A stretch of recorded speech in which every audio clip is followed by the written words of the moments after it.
Muy bien, señoras y señores, después de Víctor Hugo ya comienza aquí Minuto Uno con la realidad, con lo que otros no te cuentan, aquí te lo contamos, lo debatimos y lo analizamos en profundidad para que vos estés muy bien informado. Y obviamente que todo el panorama político está centrado en el debate en el Parlamento Nacional, donde temprano comenzó ya con la Ley de Acceso a la Información Pública, el debate también por justamente la devolución del IVA en la canasta básica de alimentos, que va a alcanzar a pocos, Berco, ¿no? Va a alcanzar a pocos. Bueno, hay que ver cómo se mueve. A mí me parece una medida interesante. Es interesante, pero tendría que ser más amplia. Sí, lo que agregaron en el dictamen de la Comisión de Finanzas, donde se trató el proyecto como venía del Ejecutivo, es algo que le faltaba a la ley sin dudas, que es subsidiar a los comercios para que tengan postnet y no cubran el costo. Sin eso estaba mal porque iban a mandar a todo el mundo a los supermercados. Pero con eso, si se aprueba así finalmente, me parece que puede ayudar con 300 pesos, tampoco una fortuna, 300 pesos para jubilados de la mínima y beneficiarios de planes sociales. Bueno, muy bien, y enseguida vamos a estar porque todo parece indicar, reitero, que esta noche hay ley antidespidos, que se va a votar, que se aprueba. Será interesante ver finalmente cómo juega y cómo se mueve el Frente Renovador. Si a último momento Sergio Massa y su bloque acompañan esta iniciativa que tiene ya media sanción de la Cámara de Senadores. Sería obviamente hoy el primer triunfo político fuerte de la oposición política en la Argentina, sumado al sindicalismo, que en todas sus vertientes han venido pidiendo esta ley. Y el gobierno, que en el medio de esto vuelve a pararse, desafía no solamente a las 5 centrales obreras, sino a la oposición y dice: se vota hoy, vótenla, mañana la vetamos. Hoy lo ha reiterado y lo ha ratificado en una forma desafiante también el gobierno hacia lo que se va a votar esta noche, reiteramos, en el Congreso de la Nación. Y también vamos a estar, se lo comentábamos recién en el pase con Víctor Hugo, hay representantes de los distintos gremios estatales de la provincia de Buenos Aires. Hace más de 60 días que están en lucha y no han conseguido reivindicaciones claras a sus reclamos salariales. Médicos residentes, en la situación en los hospitales, la situación de los judiciales. La verdad que el estado de la justicia en la provincia de Buenos Aires es calamitosa realmente, ¿eh? Es calamitosa y es preocupante porque no hay respuestas por parte del gobierno provincial. Y hablando, volvemos al tema del Parlamento, la ley antidespidos. Nos podés acompañar a partir de este momento con el hashtag #SeVota. Hashtag #SeVota, tu opinión a través de Minuto Uno. Y la opinión que hoy daba Sergio Massa sobre cómo va a moverse en la Cámara de Senadores. Bueno, en primer lugar, seguramente todos los diputados que estamos en el Parlamento tenemos la decisión y la vocación de querer discutir. No creo que si se puso en el orden del día este temario haya diputados que se levanten para no discutirlo. Sería cuanto menos raro. Aspiramos a que en la discusión haya comprensión de la necesidad de que hay que frenar los despidos en la Argentina, de que frenar los despidos es poniendo un límite a los despidos a los empresarios, y también creemos que es muy importante que cuidemos a las pymes. Me parece muy importante que en ese sentido hoy haya ley.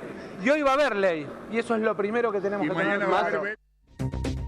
Bueno, todo parece indicar que finalmente el Frente Renovador va a estar votando entonces la ley antidespidos, porque iba a quedar, si no, en una posición muy zigzagueante Sergio Massa, sobre todo frente a las 5 centrales obreras que lo habían reclamado en el Congreso de la Nación. Hoy no reclamaron mucho, ¿eh? ¿Cómo? Hoy no hubo gran reclamo, fuera de las CTA que habían amenazado con el paro si no se aprobaba, pero me parece que hoy aflojó un poco la presión. Y lo que vi en el Congreso fue algo muy zigzagueante, como vos decís. Sí, es zigzagueante, todo es zigzagueante. No hubo en las intervenciones gran preocupación por la realidad y por los despidos, sino más preocupación por quedar bien con el electorado. Me pareció un debate, lo escuché bastante, y me pareció un debate. Bueno, es preocupante pobre. Entonces en ese sentido, es preocupante, ¿no?, que tomen esa postura, Sí. ¿no? Hugo Yasky, ¿qué tal? Buenas noches. ¿Se vota, se veta? No hay opción.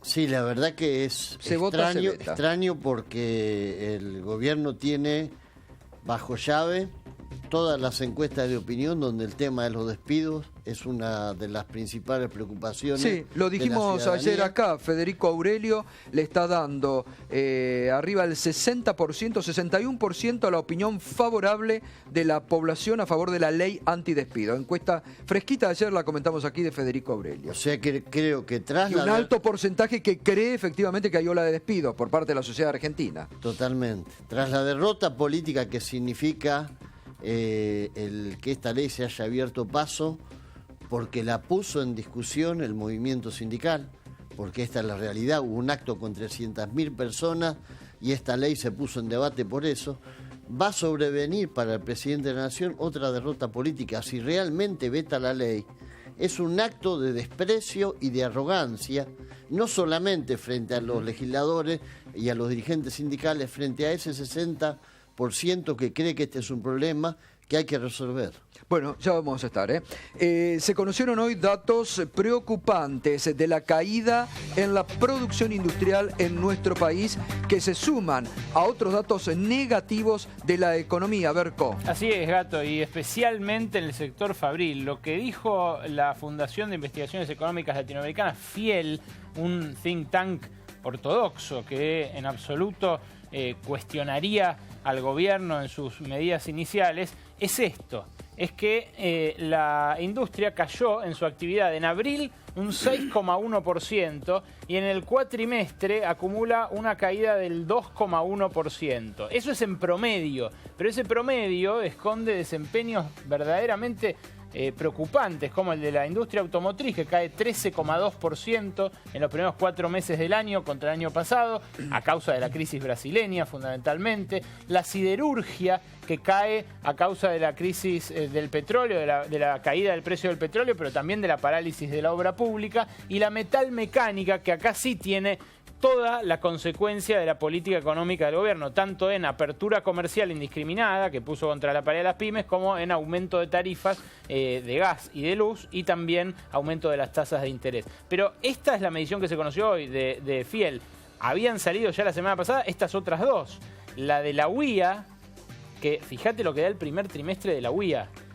Da 1,2 de caída si uno cuenta la molienda de granos. Pero la molienda de granos saltó un 70% porque molieron todos los granos que estaban retenidos en silobolsa esperando la devaluación y el quite de retenciones. Sin contar eso, la industria cayó en el primer trimestre del año 4,6% interanual. Y según el Observatorio PYME, cayó en el mismo lapso casi lo mismo, 4,5% las ventas del segmento PYME y 1,2% el empleo de las pequeñas y medianas empresas, que claro, tratan de no echar la misma cantidad de empleados que lo que le caen sus ventas, pero necesariamente avanzan hacia un ajuste en sus plantas. Ahora, yo no sé si vos tomaste anoche en cuenta el dato que nos dejaban uno de los pequeños y medianos industriales que estuvieron, que era de la provincia de Córdoba, que dijo que en las zonas de producción de Las Parejas, Marcos Juárez y otras ciudades había caído la compra de máquinas ligadas al agro, de tractores, maquinarias agrícolas. Sí, bueno, depende, Digo, no se vio reflejado la liberación de quitar las retenciones con compra de esos elementos, ¿no? Bueno, en la feria que organizan Clarín y La Nación conjuntamente, Expoagro, había habido mucha propaganda de filas enteras de empresarios del campo comprando maquinaria. Pero después los negocios que se ejecutaron fueron muy pocos. Claro, hubo reservas, pero no fue tal la venta porque después vinieron las inundaciones. Exacto. Y las inundaciones golpearon mucho al campo, tanto en la zona núcleo, en provincia de Buenos Aires, como en áreas más marginales. Bueno, usted sabe que el gobierno niega que haya ola de despido. Hoy está de estos días las ventas y con grandes descuentos en internet, ¿no? ¿Cómo es que se llama? Hot sale. Hot sale. 2 días. Bueno. 48 horas. ¿Cómo lo dice? Mirá, no me lo imaginaba, Mariano, afecto a las ventas. Hot sale. Hot sale. Lo veía más tanguero, más de mesa. No, pero vivo con 5 mujeres. ¿Qué querés? Digo, no tengo ninguna otra posibilidad. Bueno, fíjense, uno de los avisos que apareció. Miren, llegaron las ofertas. Dietrich, un apellido ligado al actual gobierno. Cuotas fijos y seguro de desempleo por 24 meses. ¿Cómo se entiende esto, Berco? Qué incómodo, ¿no? Qué incómodo para el ministro. Seguro de desempleo por 24 meses. Dietrich ofrece. Insólito. Bueno, hay que admitirle al ministro... Creatividad, por lo menos. El transporte, no, sí, por supuesto. Es una gran estrategia comercial y publicitaria. Porque justamente, como decía Yasky, la gente tiene miedo a ser despedida. Una buena manera de venderles autos igual es decirle, si te quedas Pero sin si laburo... no hay ola de despido, no, los empresarios mantienen los empleos, se han comprometido frente al gobierno, el propio presidente lo ha dicho. Bueno, pero eso al hermano del ministro de Transporte... ¿Quién está a cargo ahora de la empresa familiar? Claro, cuando Guillermo Dietrich empezó a ser funcionario del macrismo en la Ciudad de Buenos Aires, abandonó completamente sus funciones en la empresa familiar que fundó su padre, Dietrich, y quedó a cargo de su hermano y de su padre, que también todavía participa, y bueno, él quiere vender autos. Me parece que no le importa mucho si esto pone en evidencia un miedo que tienen los compradores de autos, que es... Bueno, para los laburantes por lo menos, Sí, van a comprar muchos autos. Sin trabajo se va a comprar muchos autos. Lo del salario mínimo vital y móvil van a salir corriendo mañana. Bueno, y hoy el intendente de Bariloche lanzó una advertencia, ¿no? El 1 de junio, atención, el 1 de junio se viene por parte de los sindicatos petroleros de Tierra del Fuego un corte de gas que va a afectar parcialmente, ¿no? Y hoy el intendente de Bariloche ha pedido un amparo por las tarifas eléctricas, mire, y de gas. La tarifa de gas en Bariloche subió en porcentaje ¿cuánto? Mirá, en el sector residencial, el trabajador, el obrero, le subió 10 veces, o sea, 1000%. 1000%. El sector comercial subió entre 2000 y 3000% debido a los consumos y cuestiones que tienen que ver con el sector comercial. Sí, señor. Sí, es algo irrazonable, que además es un problema que produce en la Patagonia, no es solo en Bariloche. Vos fijate que una persona que tenga un sueldo, una entrada de 8 o 9 mil pesos, tiene que pagar 2, 3 mil pesos de gas. Una persona que tenga un sueldo, una entrada de 8 o 9 mil pesos, tiene que pagar 2, 3 mil pesos de gas, es prácticamente impagable. Y en el sector productivo se lo ve altamente afectado, porque ayer sacábamos la cuenta, un hotel más o menos tipo va a pagar entre 300 y 400 mil pesos de gas. Un hotel más o menos tipo va a pagar entre 300 y 400 mil pesos de gas. Y eso no lo puede pasar a tarifa, primero porque pierde competitividad frente al resto. Segundo, porque si lo pasara a tarifa ya vendió, ya la promoción del invierno está bastante avanzada. Entonces crea un problema en el sector productivo que se va a trasladar al tema empleo, ¿no? Crea un problema en el sector productivo que se va a trasladar al tema empleo, ¿no? Bueno, muy bien, me estaba llegando información caliente de la Cámara de Diputados, Atenti, ahora enseguida hay un fuerte cruce. No, decime que no, Graciela, decime que no, Graciela. ¿Graciela por qué? Camaño, conocido sus actitudes pugilísticas. No, Tenés un hot phone vos. No. Graciela Camaño es una muy buena legisladora. Sí, pero se sabe que cuando sale No, de su pero yo caballo... no dije. No, acá es Hot Sergio Massa y Mario Negri. Ahora enseguida le voy a contar. En el Salón de los Pasos Perdidos. reproches. Bueno, las predicciones, ya las podríamos poner en un libro, ¿no? De predicciones de Federico Sturzenegger. Es una sección del programa ya, creo. Las predicciones de Federico Sturzenegger para el año próximo. A ver, ya había dado para el año 2019. Para el 2019 dijo inflación en un dígito. Para el 2017, inflación se fijará entre el 12 y el 17%. No sé cuál es el número que maneja el ministro de Finanzas, Prat Guy. Hablando de la buena sintonía que tiene con Podría Prat conversar, Guy. Para mí ya a esta altura están haciendo un número. Están jugando a Paulson y Bernanke. ¿Viste? El policía bueno y el policía malo, ¿no? No, como si fueran la Reserva Federal y el Departamento del Tesoro, pero no son. Es demasiado elevado. Sí, Y esta inflación, 12 y 17%, es alta todavía, ¿no? Me parece muy optimista. Sí, ¿no? Es un tercio de la que va a haber este año. Bueno, hoy se conoció, ahora vamos a seguir, ahora le voy a contar, la voy a contar, espera un poquito, ahora ya lo voy a contar. Ya voy a contar, tengo que todavía. Se conoció hoy un audio en el tema, ¿vio que ya nadie se acuerda del tema Nisman? Muchos dirigentes políticos caranchearon un año sobre el cadáver caliente del ex fiscal. Nadie se acuerda de Nisman. Nadie reclama por la muerte de Nisman. Nadie reclama el esclarecimiento de la muerte de Nisman. Ya no hay marchas de fiscales. Ahora están concentrados en otras cuestiones. Pero ya de Nisman no se acuerdan. Y se habló mucho, se carancheó mucho políticamente.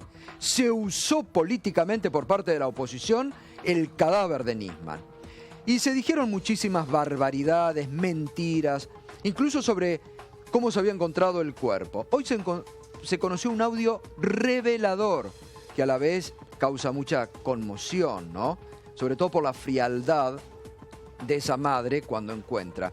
El momento en que Sara Garfunkel, que reiteramos, y acá se constata, fue la primera que ingresó al departamento de Nisman. La primera, la que abrió. Y se encontró con el cuerpo sin vida de su hijo. Por favor, escuchen con atención este audio porque es muy revelador. Emergencia San Matías. Buenas noches. Mire, yo necesitaría una ambulancia urgente. Dígame el número de teléfono. ¿Le doy mi celular? No hay problema. Porque estoy en la casa de mi hija y no lo sé de memoria. 15 Capital, en Puerto Madero. ¿La calle? La calle Azucena Villaflor, 450. ¿450? Sí. ¿Es una casa, una torre, un edificio? Es una torre. No, pero el edificio es de par, pero la torre Boulevard. Torre Boulevard. Sí. ¿Entre qué calles?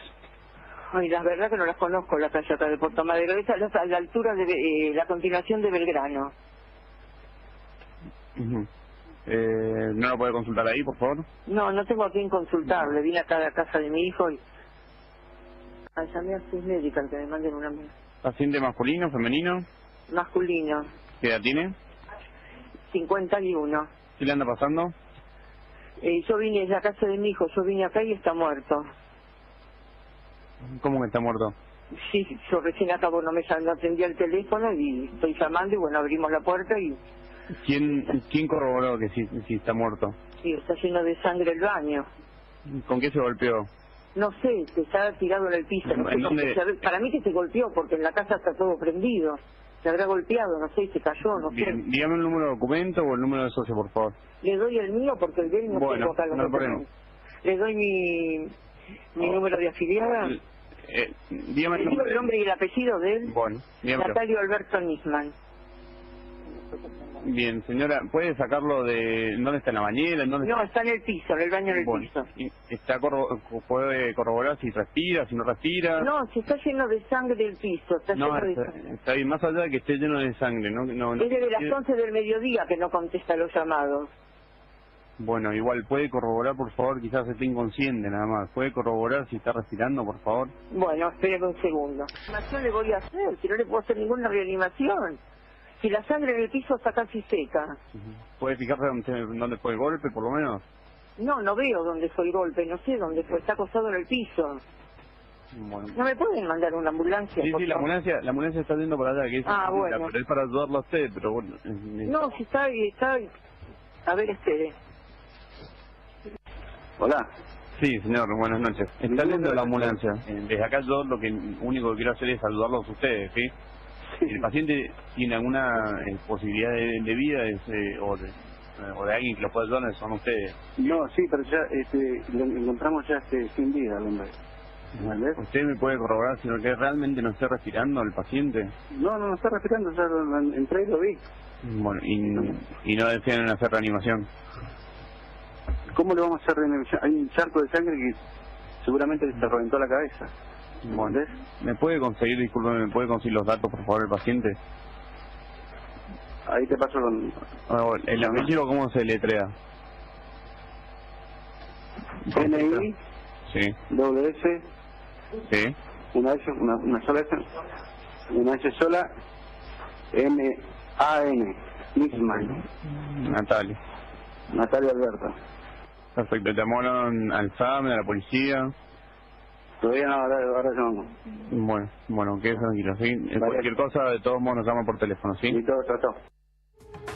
Bueno, además de tremendo ser el audio, lo que se demuestra con este audio, que la que ingresó al baño, el que hablaba después era el custodio. Nis, sí, de apellido exactamente, Nis. El custodio de la Policía Federal, que acompaña a la madre. Pero lo que se comprueba acá que si alguien ingresó fue la madre con el custodio. Y si alguien movió el cuerpo, como muchos decían que el cuerpo, todo, fue la madre. Miren las indicaciones que les piden, ¿no? Es revelador este audio, es muy revelador. Por supuesto que, obviamente que como no interesa para el esclarecimiento de lo que realmente sucedió, seguramente le van a decir, no, bueno, no importa. Sí, Gato, pero es muy revelador este audio. No interesa relativamente, Gato, porque este audio desarma en gran parte la pericia que realizó Sandra Arroyo Salgado. Sí. O sea, tiene mucho que ver con esto. Está bien. Bueno, muy bien. Era importante tenerlo porque es un audio que se conoció hoy y va a ser muy revelador para el momento de la investigación. Reitero, ya nadie pide por el esclarecimiento de la muerte de Nisman. Bueno, les decía, está llegando información de un duro cruce entre Sergio Massa y Mario Negri, de Cambiemos. Le recriminó Massa al radical haberse dado vuelta como una media. Te diste vuelta como una media, le dijo Massa a Negri, al no apoyar su proyecto de ley antidespidos. Me sorprendiste con esto de que se iban a abstener.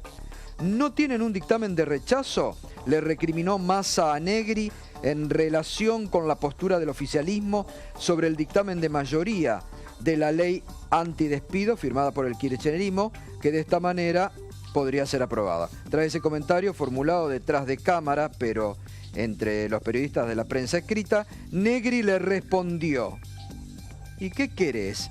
Si ustedes iban a acordar ayer con el kirchnerismo en el mundo peronista. Luego Massa, visiblemente molesto por la posibilidad de que el dictamen de su bloque no sea aprobado y finalmente se sancione la iniciativa cual tal vino del Senado, contestó: te diste vuelta como una media y no lo podés explicar. Te diste vuelta como una media y no lo podés explicar.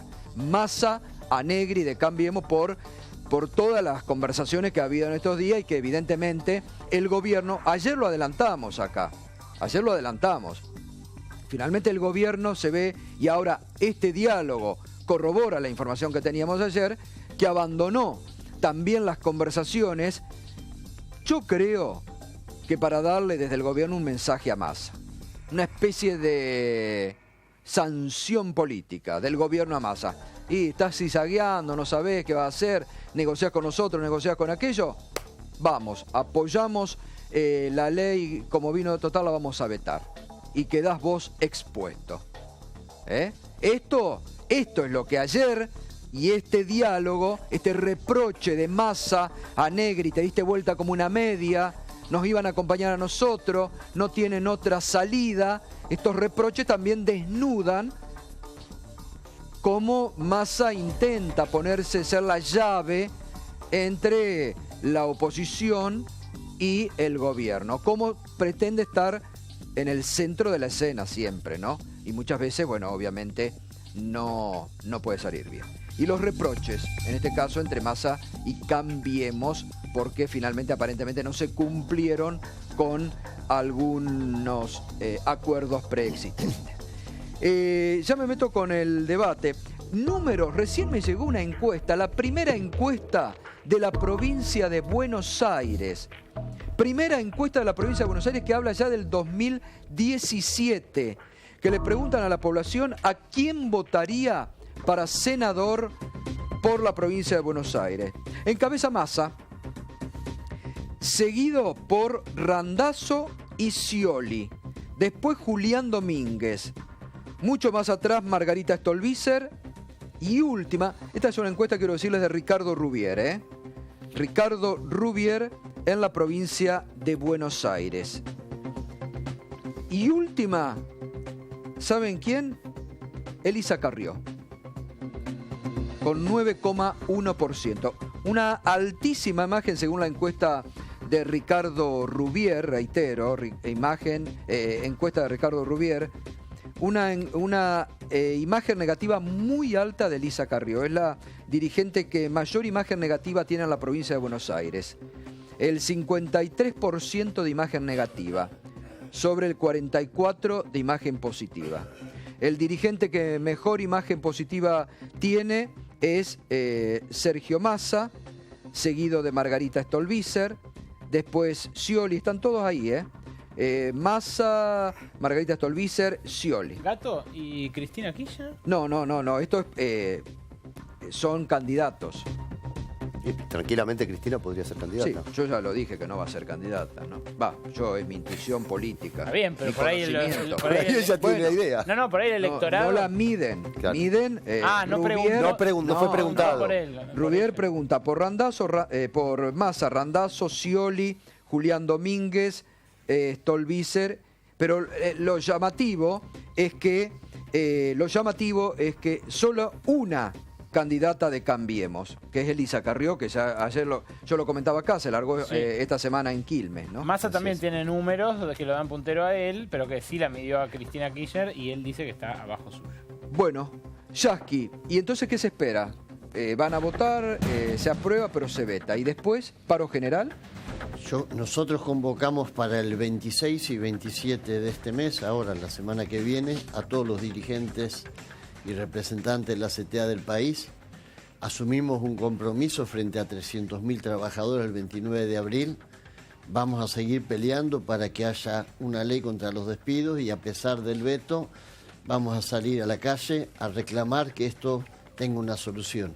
Creemos que este veto es contra los trabajadores y contra la mayoría de los argentinos y vamos a hacer una medida que va a recorrer todo el país y que esperamos hacerlo junto con las otras centrales sindicales. Ayer ya estuvimos hablando ya con la gente de la otra CTA. Creo que es una actitud arrogante del presidente, como un cachetazo en el rostro, no solo al sindicalismo, al Congreso de la Nación, al pueblo, a la mayoría del pueblo, que cree que el gobierno está para resolver los problemas cuando son graves. Y es fácil destruir el empleo, pero es muy difícil recuperarlo. Y esto el argentino lo sabe porque lo sufrió y estoy seguro que el día que convoquemos a contestar el veto van a ser mucho más que los que estuvieron el 29 de abril. Yamil Santoro, que se vienen oponiendo desde el gobierno, pero vos también tenazmente a la ley antidespidos. Sí, más que ley antidespidos deberíamos llamarlo antes que nada ley antipyme. En concreto, la CAME y el resto de las organizaciones que representan a las pequeñas y medianas empresas advirtieron que esta ley va a destruir las fuentes de empleo. De hecho, remitiéndolos a la experiencia, en el 2002, cuando salió una ley de este tipo, durante los 9 meses siguientes cayó el empleo. O sea que este tipo de ley no logra, en el caso hipotético de que existiera una ola de despidos, lo cual no es cierto, tampoco históricamente ha logrado esta ser la solución. Al contrario, de hecho, la Organización Internacional del Trabajo tiene planteado que el proteccionismo no sirve. Acá lo que hay que hacer es fomentar el empleo y eso es lo que está haciendo este gobierno con las leyes que ha propuesto en relación a el fomento de las pymes, con los planes de vivienda que ha anunciado, con los planes de equipamiento de agua para todo el país para hacer obra pública en ese sentido.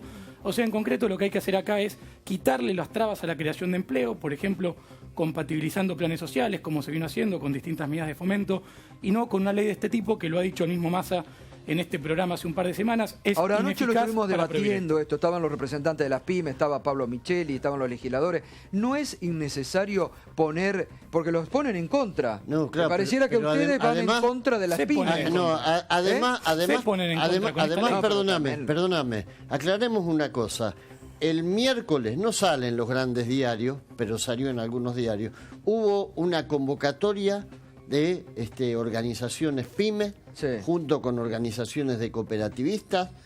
El espectro mayoritario de las pymes apoya la ley contra los despidos y pide, por supuesto, soluciones que el gobierno no generó, como por ejemplo darle una posibilidad de enfrentar el aumento de las tarifas.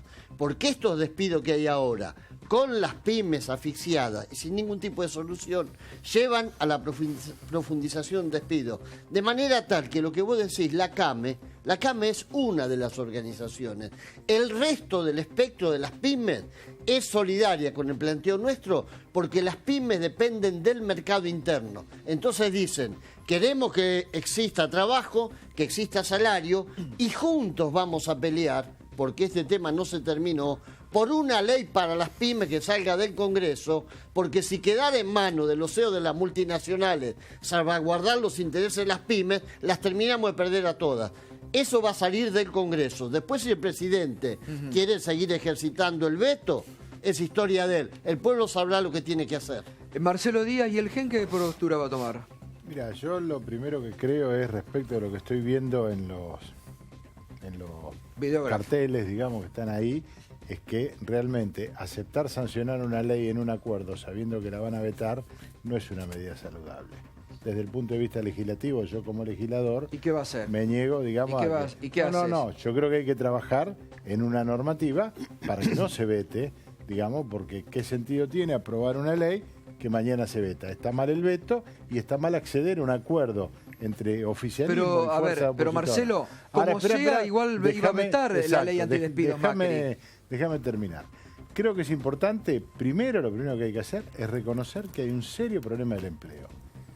Puede haber una ley y todo, las empresas se están despidiendo, sobre todo a los trabajadores informales que tienen, porque son los primeros que pierden en ese esquema. Atrás de ellos vienen los formales y algunos formales también. Creo tampoco que no se resuelve con un acuerdo exclusivo con los empresarios, digamos, porque quien padece el despido es el trabajador. De modo que acá lo que tiene que existir es un reconocimiento del problema, una mesa de diálogo, empresarios, gremios, Estado, gobierno, ¿no?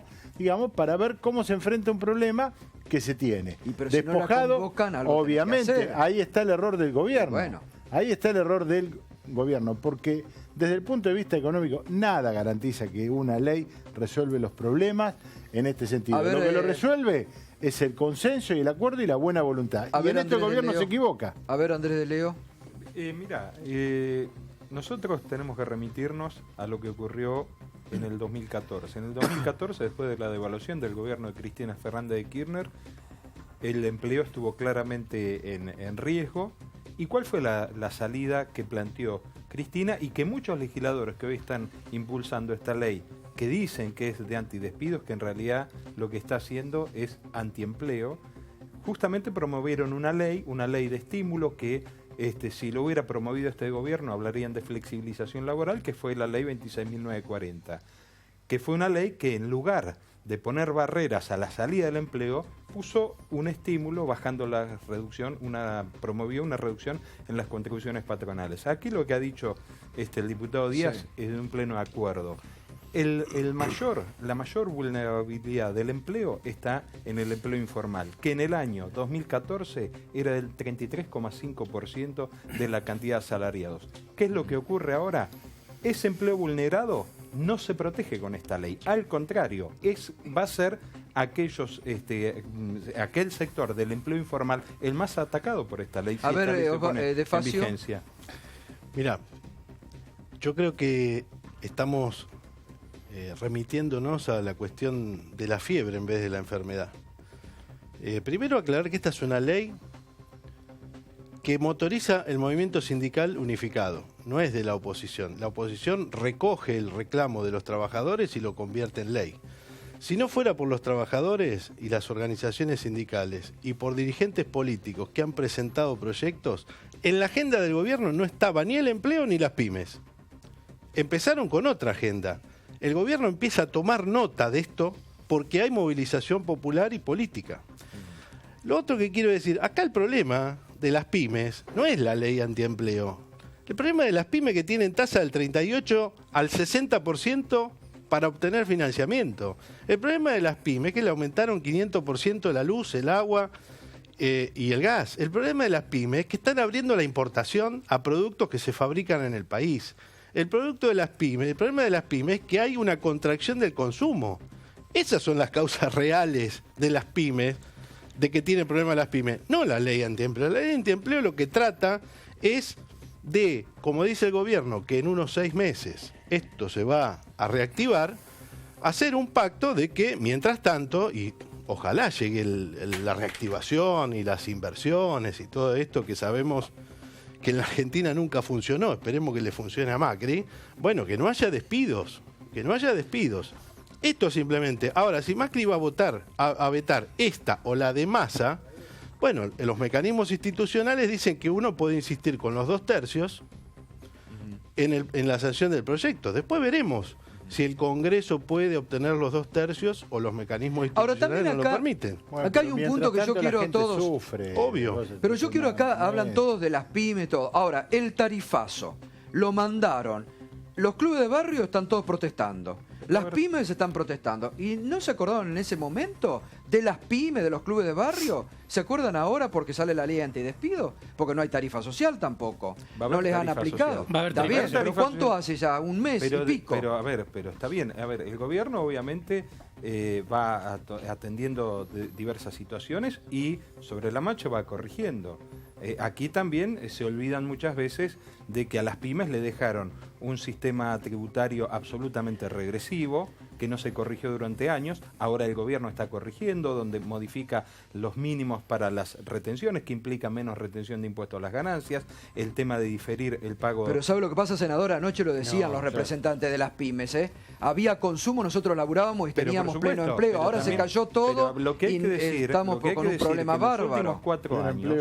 En los últimos 4 años, la Argentina... Había consumo, Marcelo, no podés negar que había consumo. Había consumo y había empleo subsidiado. Pero había consumo sobre la base de que 5,9 pero sobre la base de que de un país que en su momento crecía tasas chinas, que tenía superávit fiscal, que tenía el famoso superávit gemelo, se sostuvo el consumo sobre la base de perder esas ventajas competitivas, un retraso cambiario, además de eso un déficit fiscal gigantesco. De Leo, ¿usted sostiene como Santoro que no hay crisis ocupacional? No. Porque Santoro dijo claramente. Obviamente, nosotros claramente entendemos que hay un problema y una enorme preocupación con el empleo, que hay sectores que sí efectivamente están sufriendo esta situación, el tema de la construcción, algunas economías regionales, obviamente que de eso se toma nota. ¿Y por qué la oposición tan férrea a una ley por 180 días? O sea, porque esto es lo que se porque plantea. Indudablemente que cualquier persona que conoce el funcionamiento de cómo se genera el empleo, esta ley lo que promueve es el impedimento a tomar o a regularizar el empleo. Pero no corre para los nuevos. Perdóneme, esta ley lo único que hace es por 6 meses proteger los empleos que actualmente existen. ¿Pero por qué no lo hicieron en el 2014? A ver, ¿por qué no lo hicieron cuando gobernaban ustedes? Se hizo en el 2002. Y fracasó. Dio buenos resultados, perdóneme. Dio buenos resultados. Cuando empezó a crecer el país. Lo propusimos en el 2008. Lo propusimos en el 2008 desde la CTA nuevamente. Y en el 2008 hubo una respuesta que fue sostener el empleo con subsidio, que ustedes dicen no se debe hacer porque hay que darle la libertad al mercado. Subsidio a la pequeña empresa y subsidio para pagar los salarios. Que licó el 50% de los salarios. Esa economía no sirve porque está subsidiada, porque la mantiene el Estado, pero en esa economía la gente come, trabaja, vive. En esta economía la gente no tiene empleo, tiene hambre, el pequeño productor no puede producir. Y lo que nosotros decimos es muy simple, miren, hay una hemorragia, está sangrando la herida del desempleo, parémosla. Y si el gobierno tiene una serie de medidas que hasta ahora no tenía, o las escondía, o no las tenía y las está inventando ahora, si el gobierno tiene medidas, que las muestre, pero mientras tanto paremos con el desempleo, porque, entre otras cosas, necesitan el desempleo para disciplinar a los trabajadores, para bajar el salario y para generar un disciplinamiento social que ustedes saben, los grandes grupos empresarios lo están pidiendo. En el 2002 hubo especificación asimétrica y devaluación. No sé, usted recuerda esta situación. Totalmente. Licuaron el salario de los trabajadores en un 40 o 50%. Veníamos de la crisis de los 90, donde se aplicaron las políticas que ustedes aplican ahora. Y que nos pueden llevar exactamente al mismo punto. Y en segundo lugar, la medida de esa decisión que tomó en su momento el gobierno de Duhalde de impedir el empleo no frenó la caída del empleo. Lo que sí empezó a generar empleo fue el crecimiento del país. Esto no fue fíjese, el que empezó a creer. En el 2002 teníamos por delante un país que empezaba a sentir los buenos vientos que venían de Brasil y del resto del mundo. Hoy tenemos un país donde lo que viene de Brasil son malos vientos y donde lo que hay en la región es una situación tan mala como la que hay acá. Entonces hay que cuidar el empleo. Con 38% de interés lo que generan es bicicleta financiera, no inversión. Nadie va a venir a poner una empresa cuando gana mucho más con la bicicleta financiera que ustedes posibilitan. Primero que nada se anunció una línea de crédito especial para las pymes, pero aparte justamente como no hay viento de cola en el contexto internacional, no se puede improvisar con malas políticas públicas como acostumbró a hacer el kirchnerismo, que a pesar del kirchnerismo y a pesar de la mala gestión, Argentina pudo salir adelante porque la soja estaba a $500, porque los mercados emergentes estaban en ese momento recibiendo mucha plata de todos lados. Hoy por hoy Argentina tiene que ser responsable, tiene que gobernar de una manera razonable y racional, y eso implica no sancionar leyes como esta, donde los creadores de empleo están diciendo que no va... un tendal de gente en la calle es gobernar con responsabilidad. Los datos acaban de poner en el grafo. Ustedes tienen que parar los despidos. El Estado despidió 30.000 tiene que promover la creación de empleo, y es justamente lo que se está haciendo con esta serie de medidas. Por ejemplo, recién el diputado... Déjame terminar. Yo te escuché, déjame terminar, por favor. Hablemos dentro de 3 meses. Déjame terminar, por favor. Él recién hablaba de la ley de promoción del empleo registrado, que casualmente el kirchnerismo no prorrogó en agosto del año pasado. Que justo le iba a decir, no era un empleo contra los despidos. Era un empleo para generar trabajo registrado. La ley de promoción de primer empleo que se acaba de anunciar justamente apunta a emplear a más de 1 millón de jóvenes que hoy ni trabajan ni estudian, que es parte de lo que dejó el kirchnerismo tras su gobierno. Entonces, este gobierno lo que está haciendo es agarrando las políticas públicas, las que se hicieron bien, replicarlas y mejorarlas, y las que no usarlas. La ley antidespidos en concreto, lo dijo Cristina, lo dijo Tomada, lo dijo Héctor Recalde, lo dijo Lavagna, no sirve. Espanta a los creadores de empleo y atenta contra la posibilidad de que Argentina salga adelante. Pero, a ver, decime, ¿dónde están los creadores de empleo? Los creadores de empleo están clamando al cielo porque no pueden pagar la tarifa eléctrica, porque el creador de empleo con nombre y apellido es el tipo que tiene un tallercito con 3 empleados, el que tiene un pequeño comercio. Ustedes cuando hablan de creador de empleo piensan en un ente que no existe o en un tipo que va a venir del norte. Y no, el creador de empleo está acá a la vuelta de la esquina y vos hablás con él y te dice: me reventaron, no sé cómo hacer para pagar las cuentas y no quiero echar a mi gente. Entonces esa es la Argentina real. Ustedes ven una Argentina de ficción que no existe y se alejan tanto del drama de la gente que cuando llegan con propuestas ridículas como la que hicieron de que le iban a dar trabajo a los jóvenes en McDonald's y violando la ley de estabilidad laboral, violando la ley del salario mínimo vital y móvil, violando todas las leyes de derechos laborales, ¿entendés? Entonces, ese tipo de soluciones que sirven para poner un titular en un diario, no sirven para resolver el problema de la calle. La calle necesita políticas que le permitan sobrevivir después de este tarifazo que dieron. ¿No la entendiste? La ley de promoción de primer empleo... No, sí, la leí y la entendí. entendí. Y te digo más, la entendí y me dio bastante, me dio vergüenza ajena. En el caso de McDonald's, por ejemplo, está por encima un 18% de lo que saca proporcionalmente por hora que el salario mínimo vital y móvil. En concreto trabajan 30 horas por semana contra las 48 del salario mínimo vital y móvil y es mejor pago que el salario mínimo vital y móvil. Acá lo importante la verdad que es bastante lamentable que en la Argentina es lamentable que en la Argentina McDonald's sea. Todas las empresas, las pymes, las pequeñas, las grandes, pueden apostar a acogerse a los beneficios de esta ley y te digo más, a las pymes beneficia mucho más que a las grandes empresas.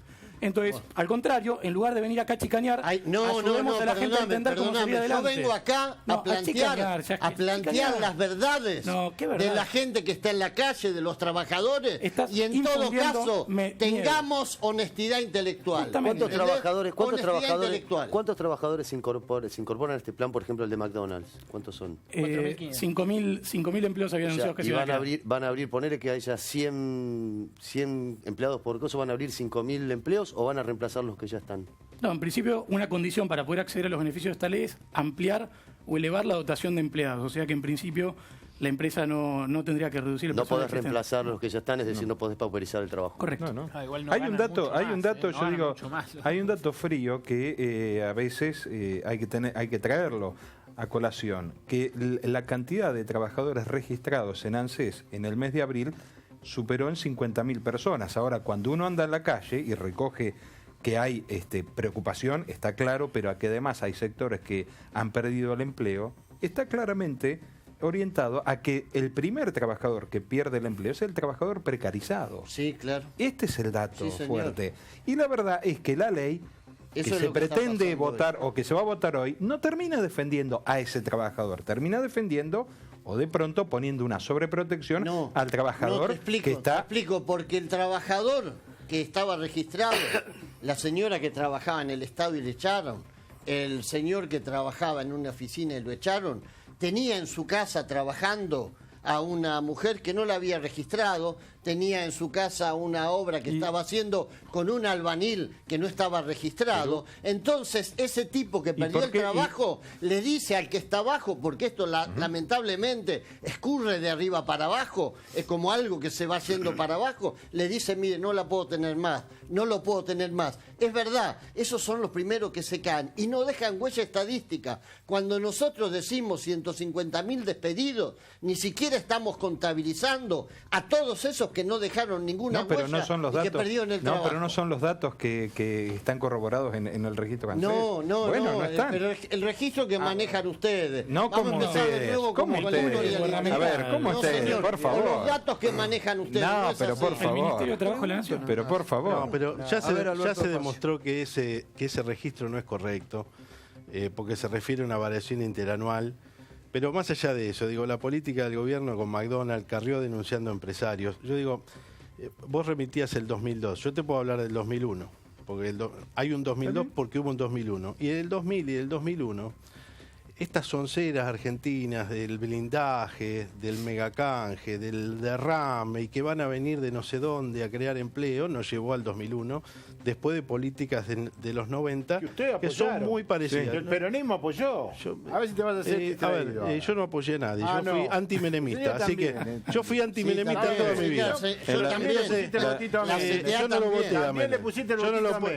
Pero, a ver, la verdad ¿sabés lo que pasa? Que discutir si votaste a Menem el 2002, Cristina dijo, Recalde dijo. Porque hay que tener verdad histórica. Pero sí, hay que tener verdad histórica. Acá se mencionó, si querés discutimos de historia y arrancamos de 1810. Estamos mal. Lo que pasa es que el 2016. Los radicales no se hacen cargo del 2001. Que son los mismos, los radicales no se hacen cargo del 2001, que muchos están en este gobierno, que fueron protagonistas del estallido. No, Melconian no estuvo en el gobierno. Acá se mencionó lo de la provincia de Buenos Aires. La provincia de Buenos Aires entregó, Daniel Scioli entregó su provincia. ¿Dónde está? Perdón, porque a mí yo quiero saber una cuestión. Otro cuento. Porque hoy Marcelo Díaz, yo no sé si es de GEN o de Cambiemos. No, del GEN. Pero está con una postura pareciera de Cambiemos. Nosotros hemos manifestado. Pero todo lo que dijiste al contra está en contra de la ley. Margarita Stolbizer. Pero todo lo que dijiste hasta ahora está en contra de la ley. Stolbizer fue la miembro informante de la flexibilización de la Banelco. Muchachos, tengamos memoria. Parrilli de la privatización de YPF. Escuchame una cosa. Yo lo que estoy diciendo, nosotros manifestamos. La vocera de la flexibilización laboral en la Cámara de Diputados. Sí, lo tengo. Tengo todo el discurso. Andá y tráelo. Lo leí. Lo que yo te quiero decir es que nosotros manifestamos el apoyo a la ley.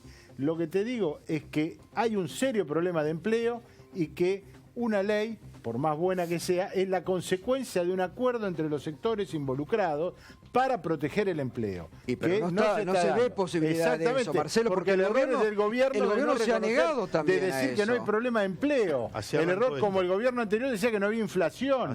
Digamos, vos tenés que reconocer que tenés un problema, que los primeros que están padeciendo son los informales, que hay despidos también en otros sectores, que hay problemas en la economía, convocás a empresarios, pymes, esto, el otro, el gobierno lo reconoció porque convocó a las pymes. Bueno, pero está bien, a los gremios, bueno, pero no es una mesa completa esa.